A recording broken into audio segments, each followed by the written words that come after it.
एक बला की खूबसूरत लड़की कुएं पर पानी भर रही थी। नगर नरेश जब उधर से गुजरा तो उसकी नजर उस नवयौवना पर पड़ गई। इतनी सुंदर नारी राजा ने अपने पूरे जीवन काल में नहीं देखी थी। पास जा जब राजा ने उस लड़की से उसका नाम पता पूछना चाहा तो बिना कोई उत्तर दिए वो चुपचाप वहाँ से भाग गई। मंत्रमुग्ध सा हो राजा भी अपने घोड़े पर बैठ लड़की के पीछे पीछे हो लिया। सहमी हुई लड़की भागकर अपने घर में घुस गई और अपने पिता से बोली, पिताजी, कोई अनजान व्यक्ति मेरे पीछे पीछे आ रहा है। लड़की का पिता जब तक कुछ समझ पाता तब तक राजा भी उस लड़की के पीछे पीछे उसके घर के अंदर आ गया। जब लड़की के पिता ने राजा को देखा तो उसने तुरंत राजा को पहचान लिया। व्यक्ति हाथ जोड़कर बोला, महाराज, एक गरीब के घर आपका कैसे आना हुआ? राजा बोला, अगर तुम्हें कोई परेशानी ना हो तो मैं तुम्हारी बेटी के साथ विवाह करना चाहता हूँ। राजा की बात सुन हैरान ब्राह्मण बोला, महाराज, भला मुझे क्या परेशानी होगी? उल्टा मैं तो बहुत खुश हूँ कि मेरी बेटी रानी बनेगी। दूसरे कक्ष में खड़ी ब्राह्मण कन्या ने जब सारी बात सुनी तो वो भी शर्मा गई। ब्राह्मण ने खुशी खुशी तुरंत सारा ताम झाम कर अपनी बेटी का विवाह राजा के साथ कर दिया। राजा अपनी नव विवाहिता पत्नी को अपने साथ घोड़े पर बैठा राजमहल की तरफ चल पड़ा। चलते चलते रात का समय हो गया और रास्ते में एक घना जंगल लगता था। जब राजा उस जंगल में से निकलने लगा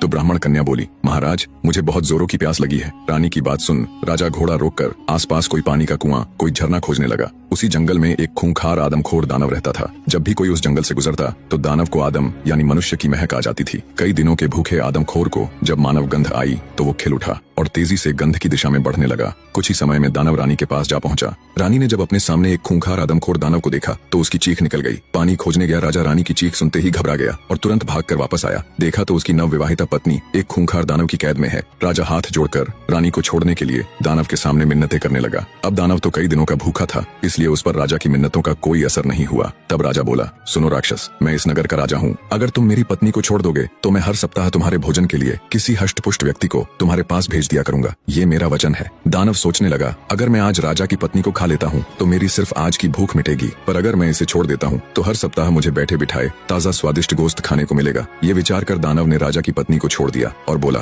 तुम्हारे पास 7 दिन का समय है। अगर तुमने अपना वचन नहीं निभाया तो याद रखना, मैं तुम्हारे महल में घुसकर किसी को भी जीवित नहीं छोड़ूंगा। राजा भारी मन से अपनी पत्नी को ले राजमहल वापस आ गया। सोच रहा था, रानी को तो उस दानव से बचा लिया, मगर अब हर सप्ताह उस दानव के पास आदमी कहाँ से भेजूंगा।